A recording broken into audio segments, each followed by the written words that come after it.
Ça n'arrive qu'aux autres, ça. Comment on est arrivé là? C'est vraiment arrivé? Hier au téléphone, elle était si joyeuse et rieuse. Aujourd'hui, sur son linceul, elle est froide et bien seule. Ça n'arrive qu'aux autres, hein? La semaine dernière, on se baignait, on déconnait et on s'engueulait. Aujourd'hui, dans son cercueil, il ne prend même pas la peine de se réveiller. Ses yeux restent cloués, je reste cloué. Je serai prêt à la rouer de coups pour qu'elle bouge le sien et l'entendre à nouveau gueuler, me crier que je suis qu'un petit enculé. Le mois dernier était le dernier de ces mois, mais à ce moment-là, on savait pas et on se disait qu'on regretterait pas de pas marcher droit parce qu'on était cuté un chouïa. Je me rappelle, elle me tient les cheveux et vu ce que je vomis, je suis pas un homme pieux, mais je me rappelle, je suis heureux et rieur. Je pense déjà à quand je serai un peu plus vieux et que je raconterai ma première cuite à mon premier neveu.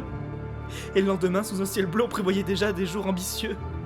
Aujourd'hui, dans sa robe d'été, elle prend congé pour l'éternité. Ses bracelets au poignet comme si ce matin, elle s'était levée pour les enfiler ou simplement n'a-t-elle pu jamais les enlever.